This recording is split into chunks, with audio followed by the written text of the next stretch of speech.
Hello, everyone, and welcome to Slash Film Daily. Today is Thursday, November 21st, 2024. On today's episode of the show, we're going to try to determine our top 5 Denzel Washington performances. My name is Ben Pearson. I'm an editor at slashfilm.com, and I'm joined on today's episode by Slash Film editor Jacob Hall. Hello, hello. Editor and chief film critic Chris Evangelista. Hi. And Slash Film writer Jeremy Smith. Jeremy, welcome for the first time. How you doing? Howdy. Great to be here. Excellent. Glad to have you. So, Jacob, since Gladiator 2 technically comes out tonight, and since Denzel's performance has been almost universally praised in that film as being like an element that elevates an otherwise okay movie, we thought it might be fun to come up with a group list of our favorite Denzel Washington performances. So why don't you take the reins here? Yeah, I've spoken to enough people who've seen Gladiator 2, and I haven't seen it yet. I'm seeing it later today. And the reactions to the film range from very good to pretty bad. But the one thing everybody says is, but Denzel's great in it. And I feel like that's such a recurring element across his entire career. I can't think of an actively bad Denzel Washington performance. There may be the performances where he's leaning on some of his tricks, maybe in a little too familiar way. But I don't think there's ever been a time where we've seen a truly phoned-in bad performance from this guy. He truly is one of the greats. And before we dive into the process of determining our 5 performances, and that's also why we're picking 5 performances, not best Denzel films, is because he's been great in middling movies and amazing in movies that wouldn't stand up without him being there to shoulder it. But the reason I wanted Jeremy Smith on this podcast is that he's one of our Denzel Washington experts. He has so much to say about him on the site, has written so many articles about him. So this is kind of a broad-ranging question, Jeremy. So apologies for dropping this one on you. But why is Denzel Washington so good? What defines him as an actor to you? Off the top of my head, magnetism, versatility. There's really nothing he can't do. And you don't necessarily see that over the course of his career. There are certain genres that he's stayed away from for whatever reason, comedies in particular, but he can do it all. That magnetism, I mean, when he is on screen, you are watching Denzel Washington. That is where your focus is. And he's so good at getting his co-stars involved in elevating them, kind of like how Michael Jordan can elevate anyone on the court.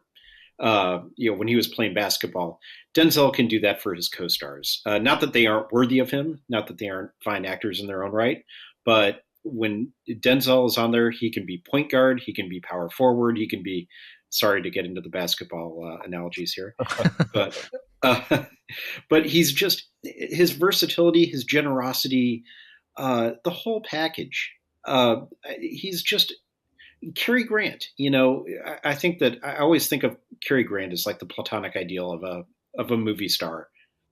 Denzel has everything that Cary Grant has. And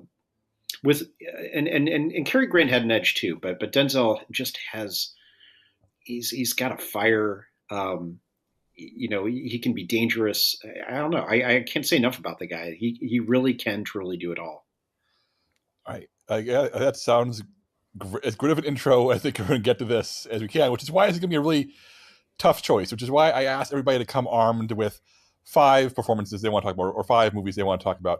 That way, we don't get into the weeds here. If you're not prepared to bat for your 5, then, that's why it's not on the list. So the idea is that we may see I'm assuming we'll see some overlap here. Assuming we'll see some outliers. And what we'll do is we'll essentially put together a little master list and figure out which of these 5 make the final cut.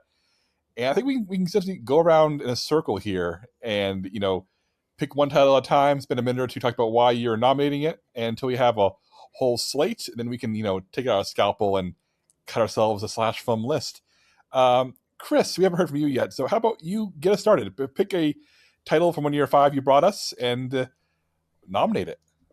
So I want to throw out an honorable mention that I don't think will make the list, but I want to mention it anyway because I just like to talk about this movie. And that's his performance in Jonathan Demme's The Manchurian Candidate remake, which I think is a genuinely underrated movie. I mean, the original is a classic, and a lot of people seemed aghast that anyone would remake it in general. But I genuinely think the remake is a lot better than its reputation suggests, and he is particularly good in it, playing this shell-shocked PTSD soldier who uncovers this vast conspiracy. And it's really good performance because he's got to sort of toe the line between, ultimately, spoiler alert, he turns out to be right and there is a conspiracy, but he plays the character in a way that you understand why everyone around him thinks he's like this guy losing his mind.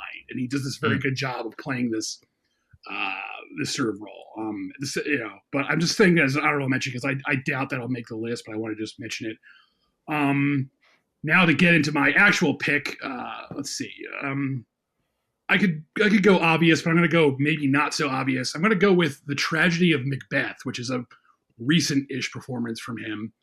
Denzel Washington, I think, is one of the best Shakespearean performers of like our sort of like modern times. He's only done 2 Shakespeare movies. He's done Macbeth. He's done Much Ado About Nothing, and he's done Shakespeare on Stage, which I've never seen. Unfortunately, I wish I could have, but I haven't. But I'm a big Shakespeare movie fan. I'm sort of like, it's like a niche for me. I just really like Shakespeare movies adapted from Shakespeare plays, and he's one of the best at selling that Shakespearean dialogue. Like, there are some actors who they just can't get the rhythm and the flow of it. Like like as an example, I love Baz Luhrmann's Romeo and Juliet movie. It's a big, bold, over the top freak out movie, but a lot of the actors in that don't really know how to deliver Shakespearean dialogue. Like Leonardo DiCaprio is particularly bad at it in that movie, but I still love the movie anyway.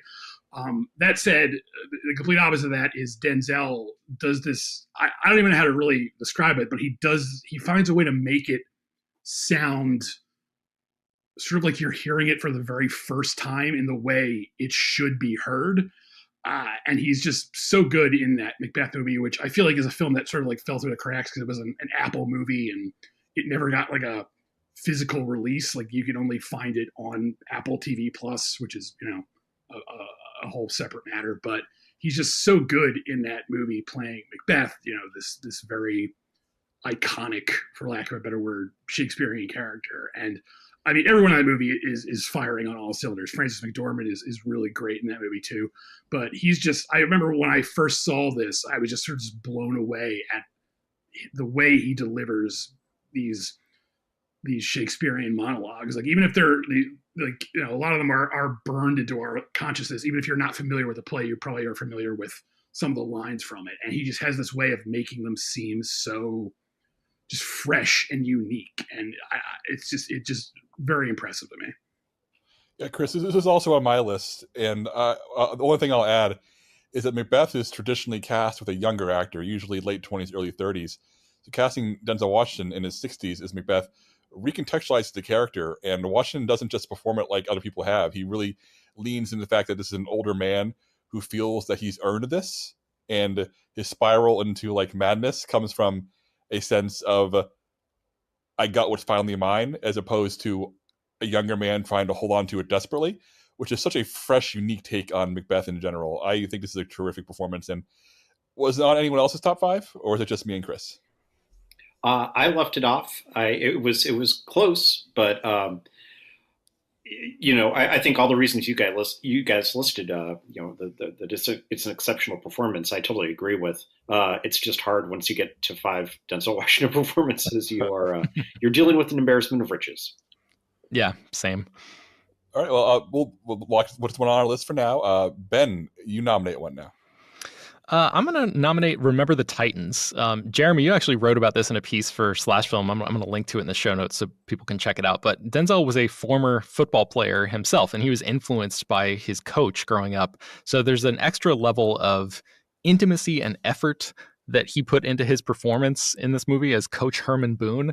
And I think we all know that like sports films, especially ones from Disney, can sometimes be so formulaic that they basically go in one year and come out the other. But this one has stuck with me, and I think it's largely because of the way that he kind of serves as the steady hand and driving force of the movie. So I'm a big fan of this one. I don't know if this is going to be a weird outsider pick among this group, but Remember the Titans for me. And I watched this so many times in middle school, Ben. This is the movie they'd wheel out and show it during class when the teacher didn't want to teach. This is a really, really good movie, and Denzel's really, really good in it. I wouldn't be opposed to it being on this list. Because it's one of those movies. It's such an it goes down so easily. It's such a comfortable like watch. It's just a sturdy, well-made thing, and he's doing everything he can in that movie. Yeah, I just want to say, Remember the Titans also, and there's an instance of Denzel elevating, not that Will Patton isn't a great actor, but there's a performance right there that, I don't know, I just love watching Denzel act with other great actors and what he can get out of them. And that's an example for me of Denzel doing that. I'm going to go outside the box. And this is, I think, I kind of consider this his breakthrough performance, at least for me, because it's a lead, and it's The Mighty Quinn, where he plays Xavier Quinn. He's the chief inspector on an island. It's a Caribbean island. They don't really name what it is, but he's investigating a murder, and you have, of course, it being a U.S. territory, you've got a lot of white folks knocking about, looking to cover something up, and he knows something's up. And Denzel, as this investigator, is just suave. He is sexy. He is take charge. You don't mess with him. At the very beginning of the movie, we see him disarm a guy who's he's attempting to assail someone at a wedding, and he pulls a knife on him. And Denzel walks up to the guy straight. It's shot in close up, and and he doesn't even, he lets the guy hold the knife up to his chin, essentially, is like, why are you going to stab someone? And he just calmly sweeps his leg, is able to disarm him, and, all with a smile on his face, kind of like I know exactly how this is going to work out. It's not going to work out well for you. And then his wife shows up at the door. She has been watching this all go down, and she's admiring his work. And is like, and then, it's like, well, later on, or even now, she's excited sexually. And Denzel, he's got other things to do, but he's like, does that offer stand for later on? And I mean, just, he is gleaming. This is a movie star. And this is like the first time he's really stepped out and been a movie star in a movie. And throughout that film, he's got incredible sexual chemistry with Mimi Rogers, who plays the wife of one of the white powers that be in the film, and they have a scene that they do not consummate their attraction, but they let this scene play, and it's quiet and it's a masterclass. And Mimi Rogers is right there with Denzel, but Denzel is just, you see him walk right up to the edge of going for it, and then he backs it down. And I think everyone, if this had actually played in theaters, it was really poorly treated by MGM. If it had played in theaters, people would have just lost their minds during that scene. And then there's a great rousing scene when he thinks looks like they're going south. He goes to a bar and is kind of feeling sorry for himself, and everyone in the bar starts singing The Mighty Quinn. And they're like, because you think that they've lost faith in him. They haven't. They're telling him, no, we believe you can do this. You're our defender. Go get these guys. And it's just rousing. I can't recommend The Mighty Quinn highly enough. It's just not been seen by enough people. It's terrific, and that's my pick.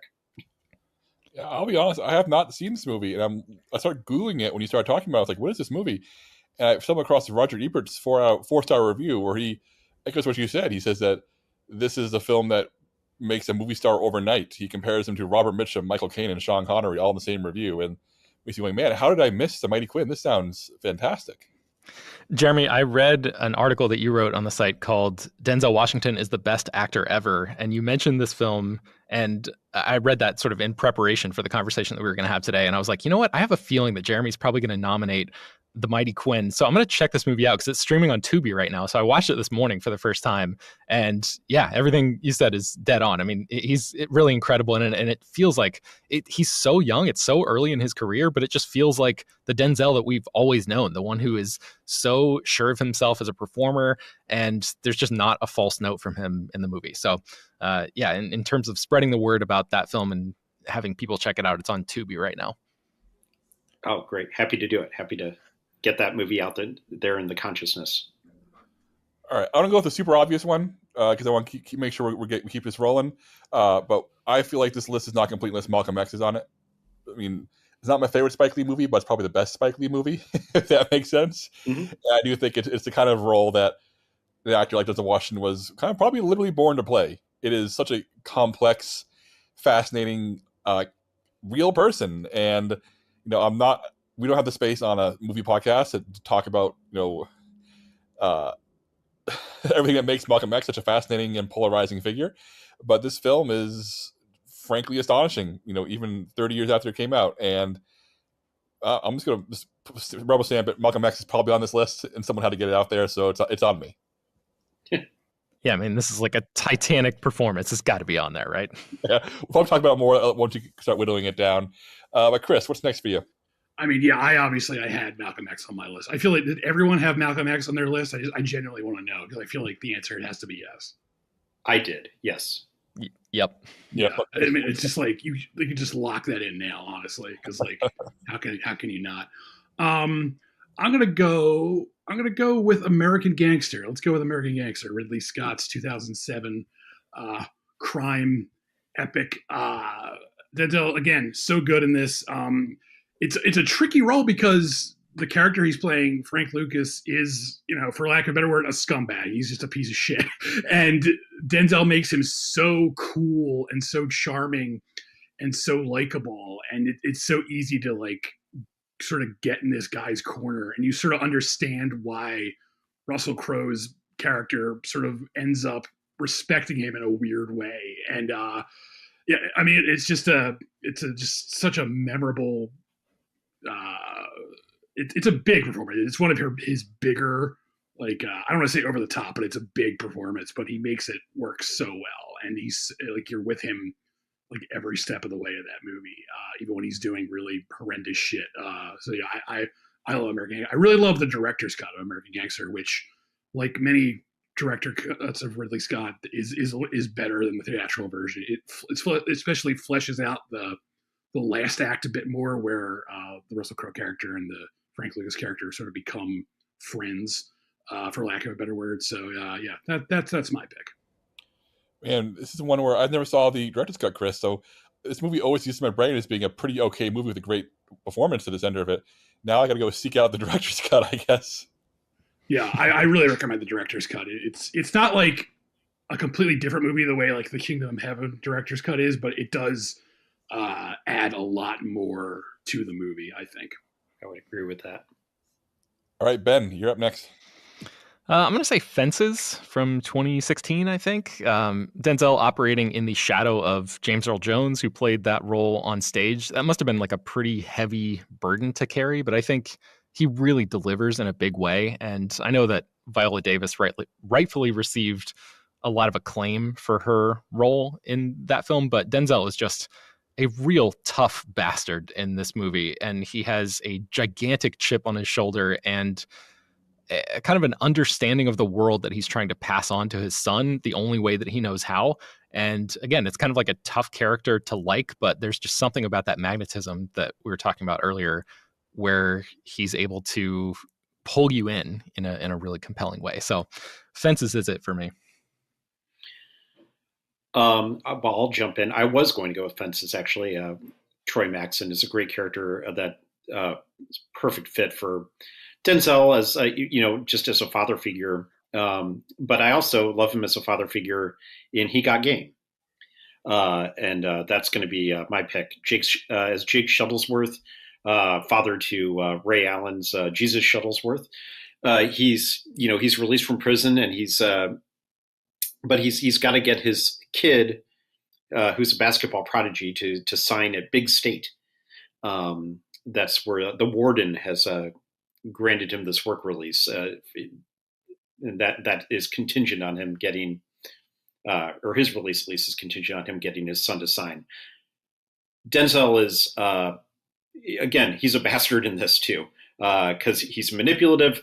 He's, Jesus knows he really can't trust his father, has his best interest at heart. He's already resentful because He's been out of his life. He was unreliable.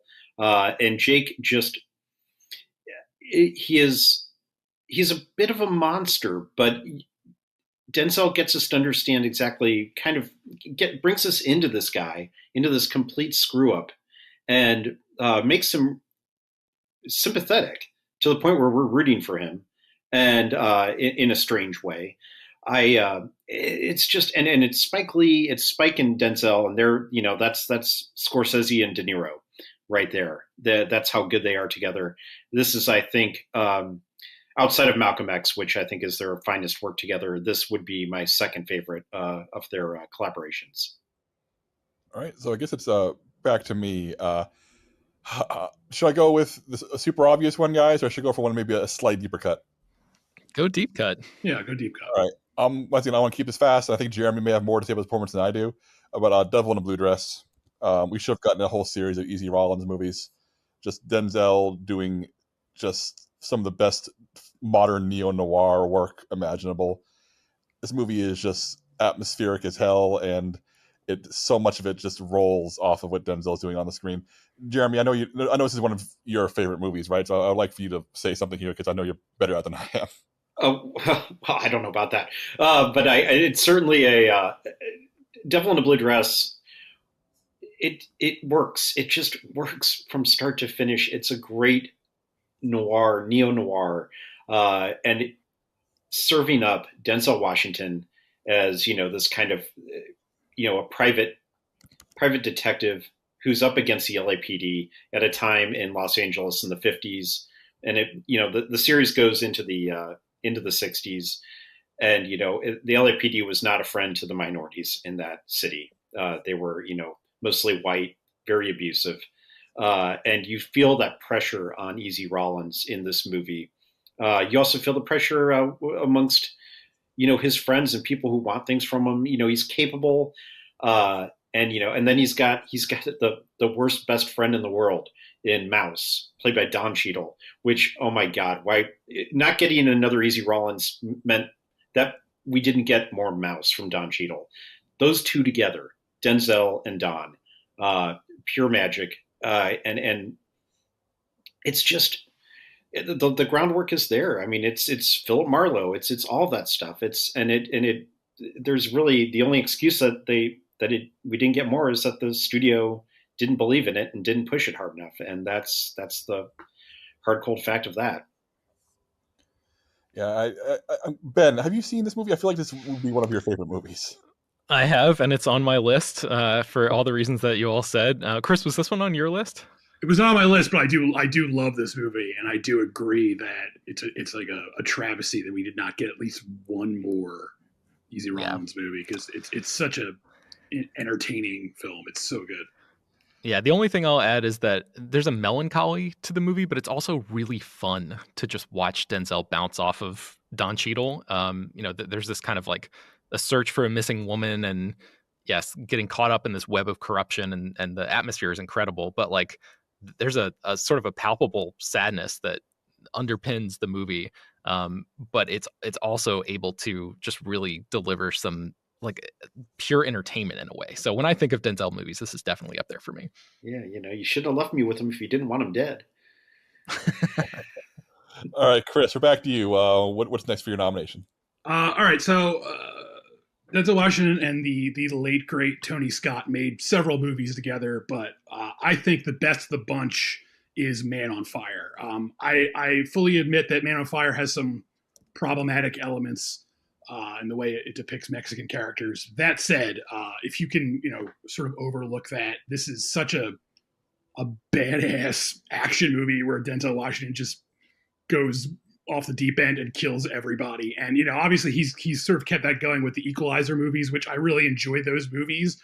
But this is sort of like a elevated version of those movies, I guess you could say. He's playing this like hard drinking suicidal guy who sort of finds his way back because he befriends this child played by Dakota Fanning's character. And it's just, it's just great to watch. There's just something very enjoyable about watching Denzel Washington kill a bunch of people. I'll just put it that way. And it's just very entertaining to see him just sort of pull out all the stops. And I just love this movie. I just love watching this movie. Christopher Walken is having a grand old time doing his Christopher Walken thing in this movie, but Denzel is just so cool in this movie. I guess that's the word I'm looking for. He's just incredibly cool in this movie when he just is like, has had enough of these people and just wants revenge and starts killing everybody. It's like the best Punisher movie without being an actual Punisher movie, I guess you could say. And so yeah, I love this movie. I love his performance, and I love how just badass he is in this movie. Yeah, my honorable mention was going to be The Book of Eli, a movie I really enjoy, and it's because that's my personal choice for Denzel Washington in action hero mode.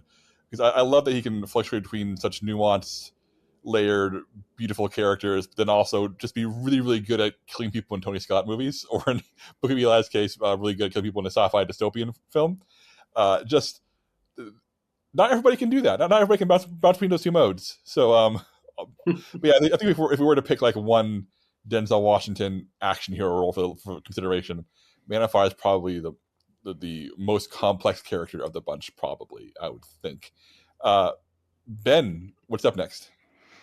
Well, I'm surprised that nobody said it yet, so I'll just go ahead and say it. I mean, I feel like Training Day has got to be on this list. This is Denzel Breaking Bad, and it won him an Oscar, and it's just a truly iconic performance. Jacob, I know you hate that word, but like that word, I think actually applies that there. word, but this is an iconic performance in a movie that would not be half as good if he wasn't in it. I deliberately left this off my list because I assumed everyone else would pick it. But yeah, I mean, just like the way that Denzel is able to blend being charismatic and being deeply intimidating, there's just something intoxicating about it in this film. And I mean, obviously that final speech is just kind of like one for the ages. So I think this is one of his signature roles, and I think we would be silly to leave it off the final list. It's very true. And I think Training Day's close to a classic. I really wish it doesn't quite stick the landing for me. And that, other than that, I think it's just one great scene after another. It's a really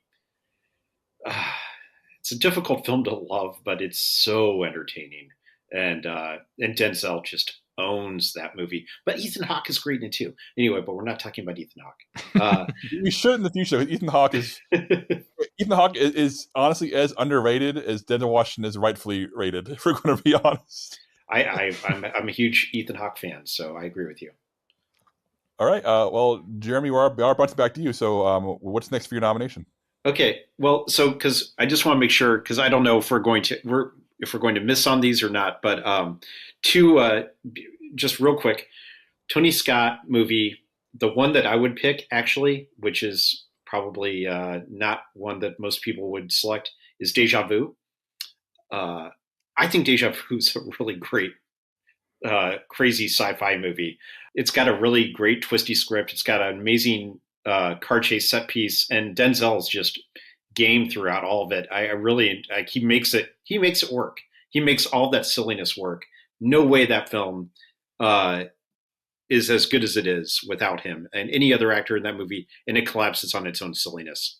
So that Inside Out or Inside Man is a Spike Lee movie that it just missed my list. So it was tough to leave that one off. But I got to go with Glory. That was his first Oscar trip.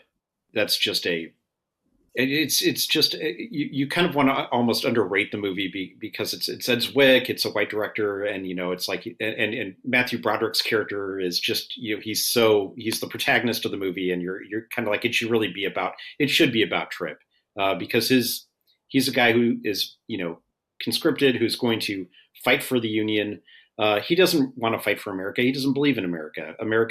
It abducted him, tore his family apart, has abused him, used him as free labor, and he hates Matthew Broderick's character. He hates that he's been put in this situation, and then he kind of comes to realize that he's never going to matter if he doesn't fight for himself, and in fighting, and that is to fight for the Union. It's not a tidy, it's not a tidy moral. It's not like the movie makes it a little more simpler than it really should be. But Denzel brings you into that conflict and you see how it's tearing this guy apart. And but then he dies for his people, for his brothers in combat, and it's really beautiful. It's a beautiful performance. Yeah, I can't say enough about his performance in that movie. Yeah, I highly recommend people read Edward Zwick's recent memoir, where he goes into detail about making this movie and working with Denzel Washington, and kind of slow motion realization of, oh, holy shit, what is this guy who's in my movie, and like realizing that what a big deal he has suddenly. And it's funny to me that this was the same year as Mighty Quinn, and that the fact that the two sides of Denzel Washington, the magnetic movie star and like the powerhouse actor, both emerged, in front of audiences like at the same time, which is really interesting to think about. Yeah, Glory was the one left on my list, so I'm officially out of things to nominate. So I'll just say I agree with Jeremy that Deja Vu is a lot of fun, and that car chase where he's literally racing against the past with using that headset to try to track a car, if I remember correctly, is one of the goofiest, but most inventive action scenes in the past 30 years, probably. So good on you, Deja Vu. Good movie. Chris, what's left on your list? Yeah, I just want to throw out there, I love, honestly, all the Denzel Tony Scott collaborations. Like, even taking of Pelham 1, 2, 3, which is nowhere as good as the original, which is like, I think the original is like a near perfect movie. The remake is much trashier and much stupider, but I just really miss Tony Scott, man. Like, what a monumental loss to not have Tony Scott around anymore, making really stylish, trashy action movies. But that said, the one movie left on my list, I don't know what this movie's reputation is anymore. I imagine it's sort of has aged a little bit poorly because it is a movie of its time, but I want to highlight Philadelphia, which is another Jonathan Demme movie. Philadelphia obviously gets a lot of attention for Tom Hanks' performance. Tom Hanks is great in the movie, but it's very much a two-hander, that movie. The movie does not work as well as it does without Denzel there, sort of backing up Tom Hanks and sort of like being like the counterpoint to that character. And, you can argue that it's sort of like a hokey in a way. It's, Denzel Washington starts out as like this bigot who does not like gay people, and then he learns to get over his prejudice by, representing a gay man. And you can point out that that's sort of like hacky writing, I guess, maybe in a way. But I actually recently rewatched this because it got added to the Criterion channel as part of like, they were doing like a courtroom movie lineup. And I really think this movie is pretty damn good. It really holds up, despite being, a product of his time. And I really think Denzel is very good in this movie, playing this lawyer character he's sort of like an ambulance chaser. He's not like a great lawyer, but he ends up sort of, he gets this case because no other lawyer wants to represent Tom Hanks' character. And he sort of like comes into his own in the case. And Denzel, again, he's very charismatic, and that's sort of like the key to making that performance work. You can sort of like overlook his prejudices because you just like Denzel Washington so much. So yeah, I want to shout out to Philadelphia. All right. Yeah, I agree. Good movie. It's one I haven't seen in a little while. I'm glad to hear it holds up, because I do think that it's one of those films where it came at the right time. It was made for the right audience. So even though it maybe hasn't aged for a 2024 audience in the way, you'd hope it would, it's also one of those things where sometimes movies need to be made in a certain way for their time. I think Philadelphia did what it needed to do at the right time. Is my opinion on that movie. Can I just briefly jump in and say I did watch it fairly recently, and it's aged incredibly well, I think. I was shocked by how moved I was by that movie, and I don't know if that's just Demme being a fantastic director and those two actors being right at the top of their games, but it still has a tremendous amount of power, and sadly the world has not we haven't come far enough yet, put it that way. You're right. Sorry. Bringing the room down, but in a necessary way. Ben, what's next on your list? No, we're all out of everything that I nominated. So I think actually we should take a quick break and then we'll come back. I have a question for you, Jacob. So let's take a break. We'll be right back. Okay, so the question is, I think we're through most of it. Does anybody else have anything that hasn't been Jeremy, nominated yet? do you have anything left in your list, Jeremy? Nope.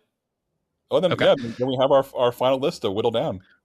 So I was going to ask, in terms of trying to narrow this down to just 5 here, do we try to pick one from each different type of Denzel performance? I mean, I know that that's pretty reductive. Like there are a lot of different types of performances, but you can kind of group them in certain buckets in a way. And I'm wondering if it makes sense for organizational purposes for this list to try to pick like one of this type of movie, one of this type of thing. You know what I mean? So I don't know how you want to handle it, but that was just a thought that crossed my mind. Yeah, let's run down a list of the 12 movies of 4 of us who nominated 12 films for consideration here. So we got to cut 7. Those films are The Tragedy of Macbeth, Remember the Titans, The Mighty Quinn, Malcolm X, American Gangster, Fences, He Got Game, Devil in a Blue Dress, Man on Fire, Training Day, Glory in Philadelphia. And we can all agree Malcolm X is on a list, right? So yeah, I think we just assume Malcolm X is on the list and then figure out what other 4 join it. Do we all agree on that? Or I mean, Yes. we could just or just get it out of the way and say like I think it's my number 1 for sure. My number 1 as well. Because I think it's one of the so greatest too. performances. Yeah. I think if it's on the list, it has to be number 1. Yeah, so I think that makes sense. All right, so we have our number 1. Determined spots 2, 3, 4, and 5. Okay, so looking at this list, yeah, let's go and have the conversation of the various Denzel buckets. Like if we want to rep action Denzel, then clearly Man on Fire should be on this list, even though it wasn't on my personal top 5. If we feel like there should be a list that's indicative of all the things he can do, as opposed to trying to like just figure out a more specific way to do it. If we want to like showcase range, then surely Man on Fire is on the list. Like, how do people feel about like that one being in our top 5? I mean, I support it because I picked it, but don't let that sway you. But I'm all for it. What do you think about that approach, though, Chris? Like the buckets thing, like that might be. I don't know. I was just. We don't have to do it that way. It just crossed my mind. Like it might be better to just go for literally the performances that stick out to us that we all like the most. I don't know. I mean, this list is ours. We can do whatever we want with it. But what do you think about that approach? Yeah, I'm not against it. I think it's a pretty good approach. What do you think, Jeremy? Yeah, I kind of like it because I had, when I made my list, 2 performances that I did end up having on the list, but I kind of thought they were complementary because their father roles were Jake Shuttlesworth and Troy Maxon. He Got Game and Fences. So maybe one of those would be, one of those great father roles. Yeah, Denzel in dad mode. Denzel in dad mode. And I think Remember the Titans also counts in that regard. All right, so let's go, if Remember the Titans, Fences, He Got Game are Denzel dad movies. Let's go ahead and jump over this before we talk about Man on Fire, because I think this is a really good way to maybe cut some titles as we add some. If we had to pick one of Remember the Titans, Fences, and He Got Game, which one would we pick? My knee-jerk reaction is Fences because of recency bias. But I think Jeremy talked up He Got Game in a way that makes me think that maybe that's the actual contender here. Oh, boy, because I don't know. That's a coin flip for me. I could easily go Fences. Chris, you leaning one direction or the other? I have to say, I've actually never seen Remember the Titans, so I can't really weigh in on that. I've never seen He Got Game, so I can't weigh in on that. Yeah. So. Yeah, because they're both extraordinary performances. I don't think one is. I think He Got Game has more clout. More people saw it. More people have continued to see it. It's a really popular movie, especially in basketball circles. Yeah, but Fences. The thing is that Fences didn't get nearly enough acclaim when it came out. I felt, at least, it kind of got lost in the shuffle. I guess, well, except from Viola Davis, didn't she win Best Supporting Actress for that? Mm-hmm. Yeah, I guess here's my question. This is once again a perhaps reductive way to approach a list, but we do have a Spike Lee Denzel Washington performance already on the list. Would we want to highlight Fences because that's Denzel directing himself, which is interesting? Yeah, I like that idea. I'm good with that. Chris, you go Fences making up for that reason, or is that me? Yeah, no, yeah, I'm fine with it. Yeah, he's great in that movie, and I remember I've only seen that movie once, but I remember being really impressed by it when I saw it. So yeah, I'm not against that at all. All right, so we'll leave He Got Game and Remember Titans on here for now, but move Fences down. Okay, so we have 3 more slots to fill. Based on our reaction earlier, I feel like it would be very, very silly to not put Training Day on this list. I think so. And I mean, unless somebody wants to make a case for why we shouldn't, because it kind of feels so undeniable that it should, I don't know, it kind of has to be there, but I don't know. Undeniable is the right word. That's just, it's quotable. It's kind of his, I don't know. I mean, I was trying to look for a De Niro comparison, but I don't think that there is one. But it's kind of a full service, just he's chewing the scenery, but it's a role where you have to chew the scenery. And I don't think there's another performance like that from Denzel out there. And it's so glorious to behold. I love it. All right, that sounds to me like Training Days on this list. Okay, we're officially reaching tough territory here. So Malcolm X, Fences, Training Day locked for top 5. In contention for the final 2 spots, Macbeth, Remember the Titans, Mighty Quinn, American Gangster, He Got Game, Devil in a Blue Dress, Man on Fire, Glory in Philadelphia. So circle back to Man on Fire. Do we think Man on Fire deserves one of these last 2 slots to signify Denzel Washington's action hero mode? I think so, because I like the idea of having a Tony Scott movie on there. And I think that if we're going to have a Tony Scott movie on there, that's the one to do. I'm comfortable with this choice. Yeah. Everybody else is. I think so too. Yeah. The more I think about it, the more I like it. Chris won't argue since this was his nomination. So Yeah, I'm all for it. Okay. Here's my reasoning for why we will not put the Mighty Quinn on this top 5. It's because it sounds like only Jeremy and Ben have seen it, so Chris and I can't vouch for it. And also because I would love to have Jeremy go write an article about the Mighty Quinn after this podcast is over, so we can shout that movie out on its own terms, but maybe quietly retire it from the top 5 just because we have so many other contenders here. That's fine. I've happily made work for myself. So yeah. I feel I like to tell me to shut up if you need to. I also feel like because we have Fences on here, we can probably retire Remember the Titans and He Got Game just for the sake of trying something a little bit different. Absolutely. Yeah, I think so. Yeah. So that leaves Macbeth, American Gangster, Devil in a Blue Dress, Glory in Philadelphia. I know Glory is his first Oscar, and it's such an incredible performance. If it was up to me, I'd slot Macbeth in this last slot because that's to me is, as Chris said earlier, such an incredible and unique take on a centuries old character that made it feel fresh.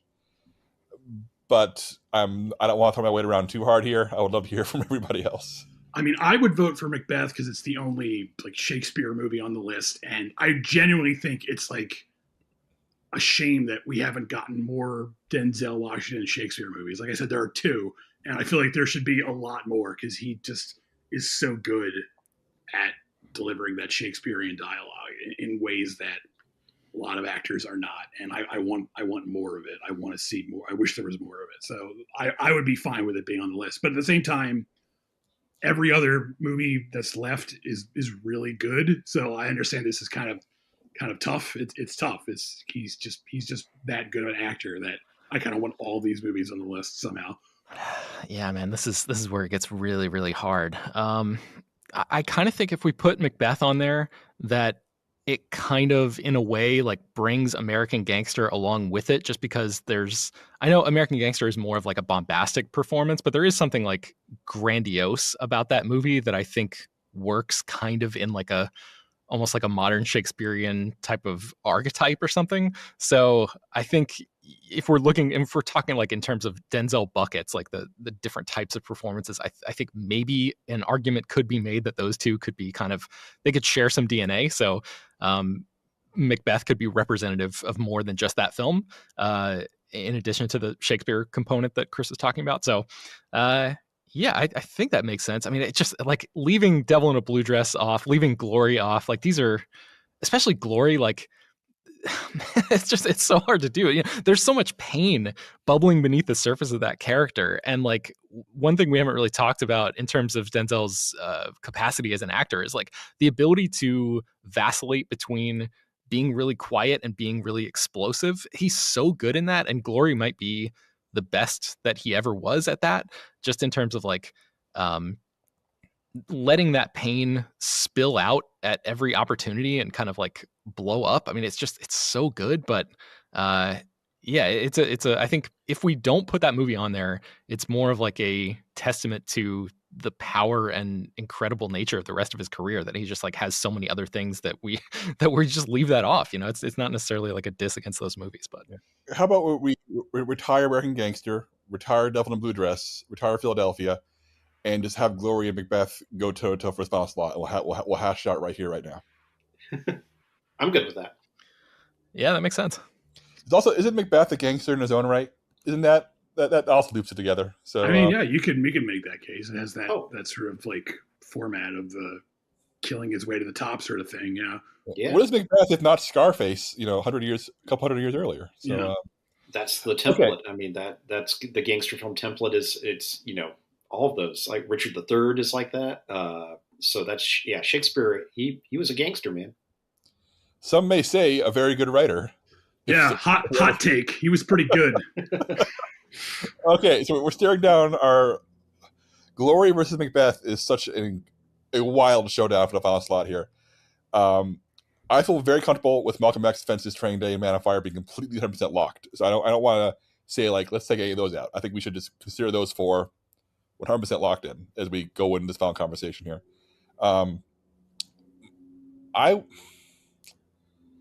We couldn't find two different performances than this, so this is very, very tricky.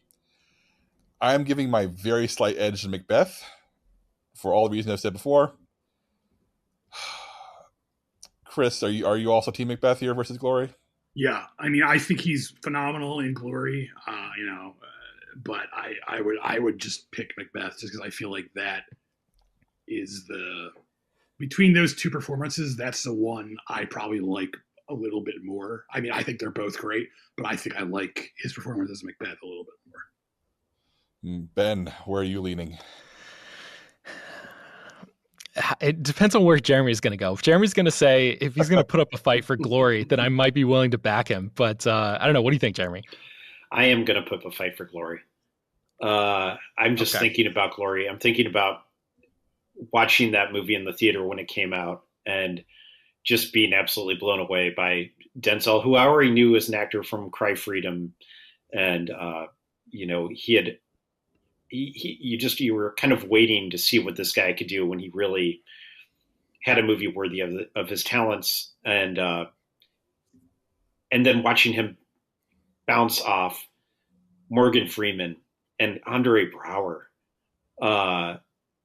It's an incandescent performance that it just absolutely blows me away. The one knock I have against Macbeth is that he's tremendous in the film. And I have no issue with putting the film on the list. It's just that Macbeth is always about Lady Macbeth. It's kind of that's the role you want in Macbeth. I say this actually having played Macbeth twice. That's how good my luck is. The Scottish play, the bad luck play. That's why I'm here. No, it's I was never a good actor anyway.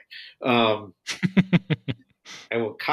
Yeah, I'm gonna have to go Glory. I'm just that's where my heart is. My heart is with Glory.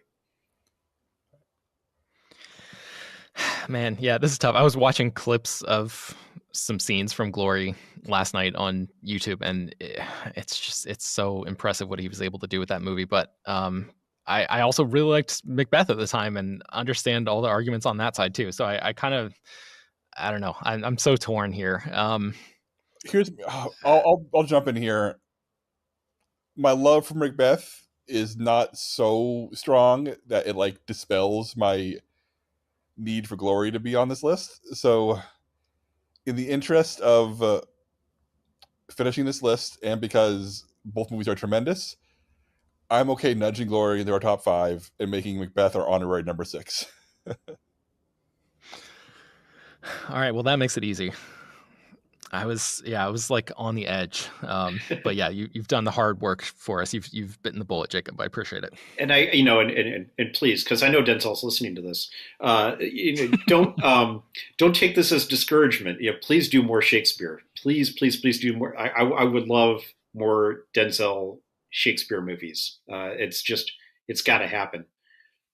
Because somewhere down the line he can do Lear, and it's going to just blow the top off the theater. He's 69 years old. He is in the right age frame for Lear very soon. So I say absolutely, that's the time to do it. So I think if Glory makes it, that's got to be number 5 on the list, right? I'm pretty sure. That's what I'm thinking. I'm thinking that in a countdown now. Tell me you guys like this order: Glory, Man on Fire, Fences, Training Day, Malcolm X. I could see Man on Fire and Fences being swapped, but I don't know. What do you think, Chris? Can you say it again? What was the order? Number 5 is Glory. Number 4 is Man on Fire. Number 3 is Fences. Number 2 is Training Day. Number 1 is Malcolm X. Yeah, I might swap Fences and Man on Fire. Otherwise, yes.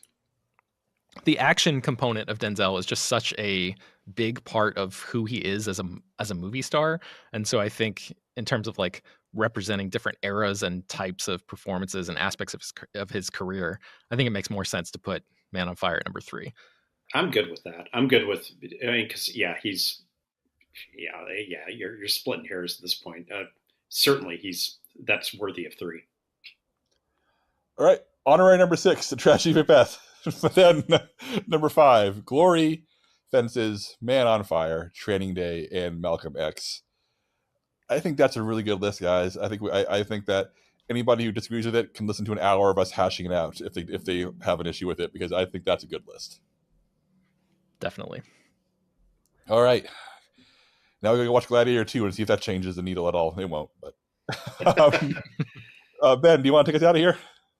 Yeah, let's do it. So you can find more about all of Denzel Washington's movies that we talked about, including The Mighty Quinn, at slashfilm.com. I'll try to link to a couple things in the show notes as well. Slash Film Daily is published every weekday, bringing you the most exciting news from the world of movies and TV, as well as deeper dives into the great features you can find on the site. You can subscribe to the show on Apple, Overcast, Spotify, wherever you get your podcasts. Send your feedback, questions, comments, concerns, and mailbag topics to us at bpearson@slashfilm.com. Make sure to leave your name and general geographic location in case we mention your email on the air. Don't forget to take a minute to rate and review the show on Apple Podcasts or Spotify. That really helps out a lot. Tell your friends about the show any way you can. Thanks so much for listening, and we'll